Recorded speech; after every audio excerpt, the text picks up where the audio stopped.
Hyland's a company that's been providing enterprise content management for, I think, almost 35 years now. We have thousands of enterprise ECM customers.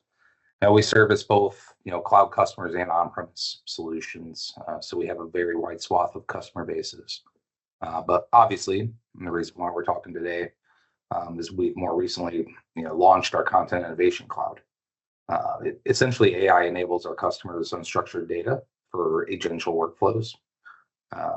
And kind of what differentiates us in the space is, our enterprise context engine and our agent mesh platforms that we are first to market with and kind of pitching as our value proposition for all our enterprises. So it's very exciting times.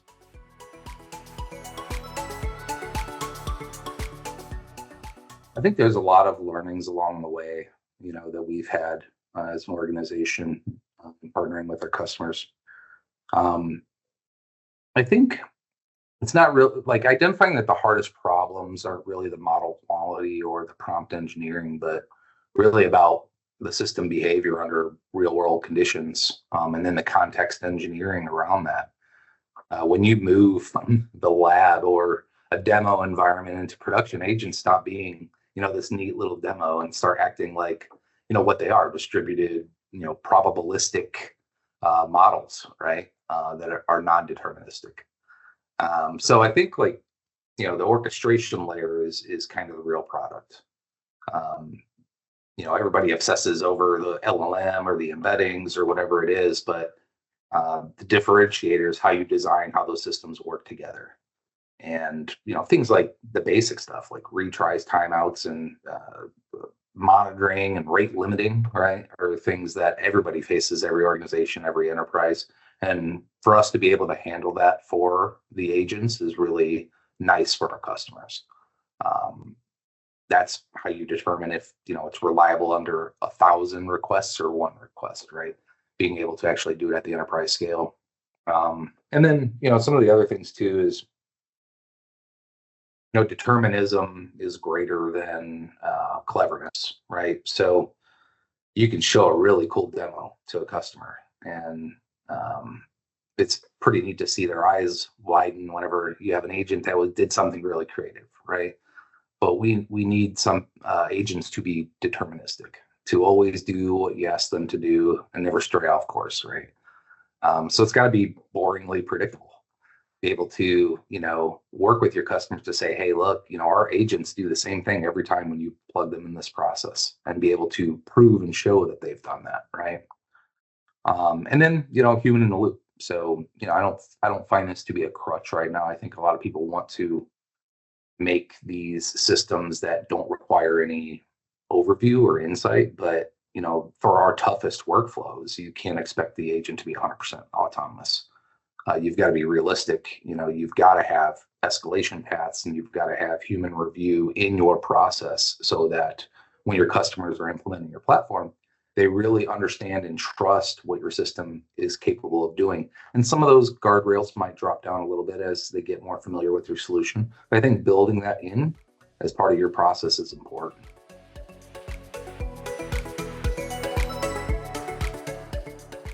Our agent platform or AI platform is multi-tenant cloud runtime, right? So, we are controlled by IAM access, fully tethered to that for security and for, guardrails around data.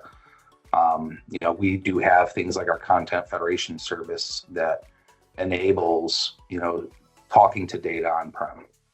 We do have the capability there in our landscape of services that we offer in the Content Innovation Cloud to be federated with your on-prem systems. So enabling that allows the agents to interact, across VPC or into an on-prem environment, to access the data and the tools that, it needs to make those decisions. And then from the process orchestration, I think this is really unique to Hyland.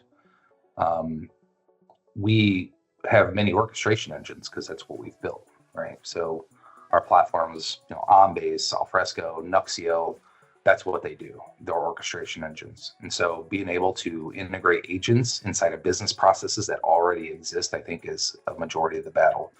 Because right now, when customers are coming to an agent platform, they're building everything from scratch, right? They're trying to build the entire process. We're a small piece of the process. We can drive processes with agents, but we can also just plug them in to existing business workflows to increase speed to market on decisions, to assist in approvals. There's a lot of things that we can do with our already existing solutions and our orchestration layers with our platforms that already exist today.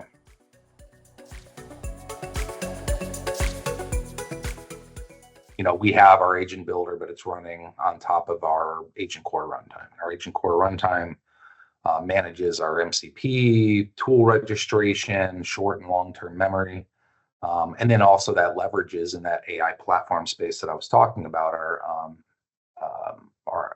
Hyland AI platform for our actual inference service and our inference platform. So it's all tightly integrated.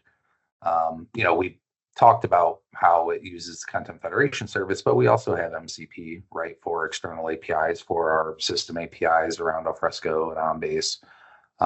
We build out MCPs that can utilize those REST APIs that are on our system, so it's able to access data, even if we're not federated, right? So we don't lock people into just the federation. We want to meet people where they are, meet our customers where they are. And in some cases, they might not want to be federated, but they still want to have access to that data. Whenever we do federate with our RAG system, we have connectors for each of our platforms, which is a huge advantage. Our customers don't have to pre-process data or go out to file shares or SharePoint or try to figure out, what data they want inside of that RAG system. And on top of that, ingestion into our content lake, we also have the security access mappings between our IAM and our local on-prem systems. We're able to actually cordon off access to specific documents based on your role, your user within that system.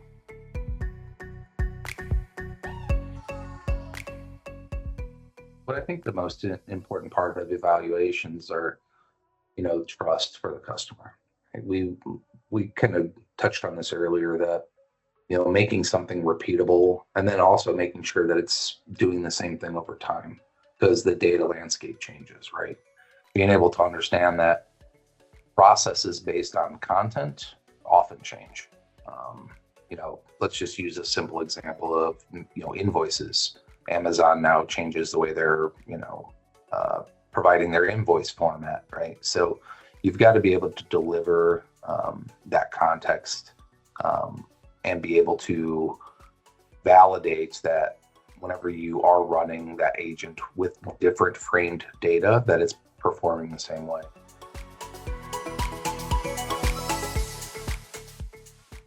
Yeah, so we talked to many vendors that I think had good capability in the space, but we found that Arize AX, met most of our needs out of the box. I don't think it's going to require a lot of custom tooling around what we do to make it work well. There's always going to be some of that, no matter what you pick.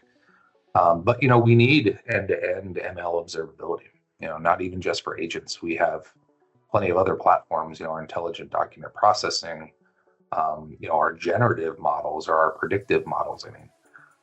So we need that real-time monitoring and alerting, which I think is huge benefit of going to Arize AX.